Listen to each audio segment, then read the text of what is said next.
Hello and welcome to LJE News Update. Let's take a closer look at the stories making waves across the country. My name is OMOTOLA Adeleke. Atiku urges opposition unity, demands full electronic transmission of election results. Electoral Act amendment ends rigging loopholes, says Nwaebonyi. U.S. bill targets Kwankwaso Fulani groups with sanctions over alleged religious freedom violations. New U.S. bill targets religious violence against Christians in Nigeria. Federal government halts NAFDAC enforcement on sachet alcohol ban over security and economic concerns. Edochie's family debunks death rumors, says veteran actor is alive and well. Now the details. Former Vice President Atiku Abubakar has called on opposition parties to unite in demanding a fully electronic transmission of election results, warning that the current hybrid system could trigger confusion and distrust. Speaking in Mina after meeting former military president Ibrahim Babangida, Atiku criticized the Senate amendment to Clause 63 of the Electoral Act, which permits electronic transmission but retains manual collation as backup. He argued that anything short of real-time electronic transfer undermines transparency and should not be accepted.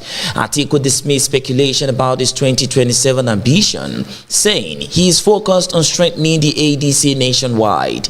He also noted that zoning is not enshrined in ADC's constitution, describing the Senate's compromise as inadequate for credible elections.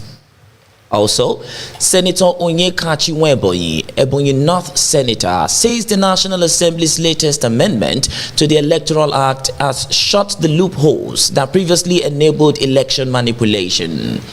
He stated that electronic transmission of results is now mandatory, stressing that the use of the word law makes compliance compulsory.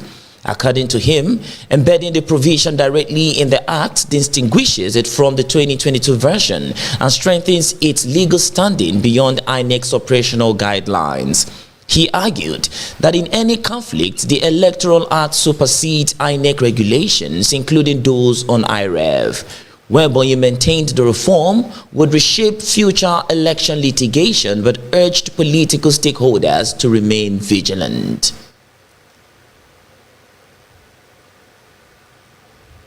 Such a result.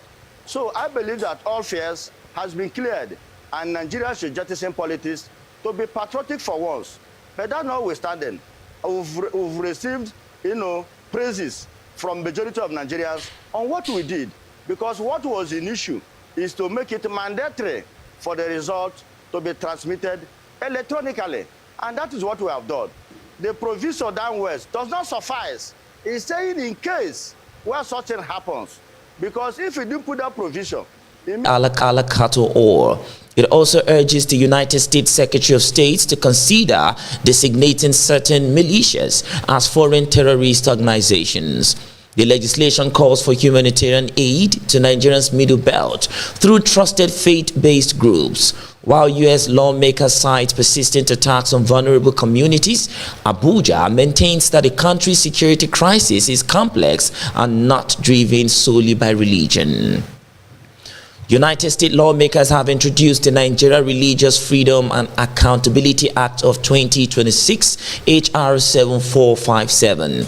aimed at addressing alleged religious persecution in Nigeria and strengthening protections for vulnerable communities, particularly Christians. Sponsored by Reps Riley Moore and Chris Smith, with backing from key congressional leaders, the bill mandates the Secretary of State to submit a detailed report on efforts to curb religious violence and mass atrocities. Moore, who recently visited Nigeria, said the legislation underscores Washington's commitment to supporting persecuted communities while deepening cooperation with Abuja on security challenges.